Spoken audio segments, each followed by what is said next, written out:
Assalamualaikum warahmatullahi wabarakatuh. Selamat pagi.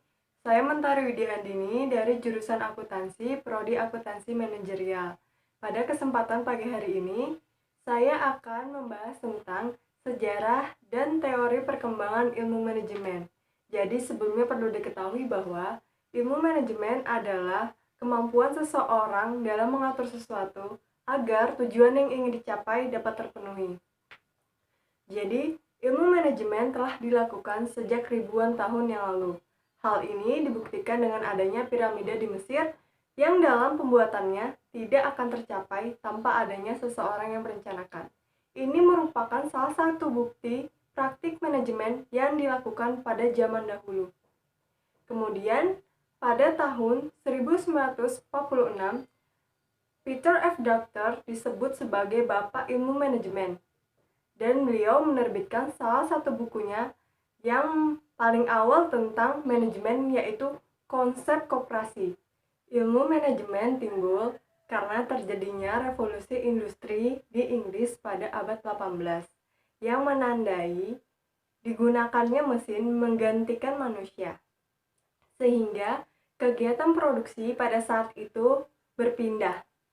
Hal ini membuat manajer pada saat itu membutuhkan sebuah teori untuk menyelesaikan segala masalah yang terjadi di sebuah perusahaan atau industri.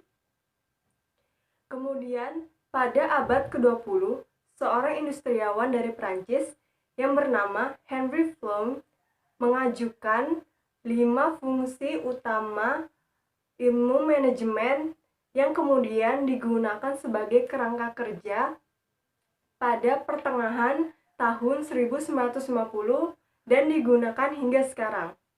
Pengembangan terus dilakukan hingga pada praktik Blackett yang melahirkan ilmu riset operasi yang merupakan kombinasi dari teori statistik dan mikroekonomi. Ini dapat dikenal dengan sains manajemen. Kemudian saya akan masuk ke pembahasan yang berikutnya, yaitu teori manajemen dan alirannya. Jadi, ilmu manajemen itu dikemukakan oleh beberapa aliran. Yang pertama itu adalah aliran klasik, yang kedua aliran hubungan manusia, yang ketiga ada aliran modern. Kita masuk ke aliran yang pertama, yaitu aliran klasik. Aliran klasik dapat dikenal dengan pendekatan kepada proses dan produksi. Salah satu tokoh yang berperan dalam aliran ini yaitu Robert Owen. Kemudian kita masuk ke aliran yang berikutnya, yaitu aliran hubungan manusia. Aliran hubungan manusia lebih melihat kepada bagaimana sumber daya manusia yang terdapat di dalam sebuah organisasi. Salah satu tokoh yang terlibat dalam aliran ini yaitu Elton Mayo. Kemudian kita masuk kepada aliran yang terakhir, yaitu aliran modern.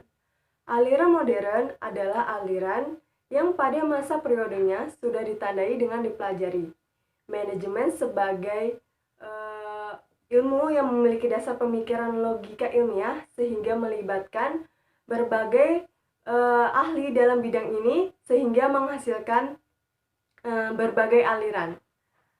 Teori ini mengemukakan bahwa organisasi adalah suatu sistem terbuka yang harus menyesuaikan diri dengan perubahan. Kemudian, aliran ini dianggap lebih dinamis dan memiliki lebih banyak variabel. Salah satu tokoh yang terlibat dalam aliran ini yaitu Abraham Maslow. Perlu diketahui juga bahwa manajemen modern itu berkembang melalui 2 jalur. Jalur yang pertama adalah jalur hasil pengembangan dari aliran hubungan manusia yang dikenal dengan perilaku organisasi. Kemudian kita masuk ke jalur yang kedua, yaitu jalur yang dikembangkan atas dasar manajemen ilmiah yang dapat dikenal dengan aliran kuantitatif. Dari pembahasan yang sudah saya bahas di atas, dapat disimpulkan bahwa manajemen dapat diklasifikasi sebagai bentuk kerjasama untuk mencapai tujuan-tujuan di organisasi dengan berbagai aliran di dalamnya, di antaranya seperti aliran hubungan manusia dan aliran manajemen modern. Demikian penjelasan dari saya. Mohon maaf bila ada kesalahan. Semoga apa yang saya sampaikan dapat dipahami. Wassalamualaikum warahmatullahi wabarakatuh.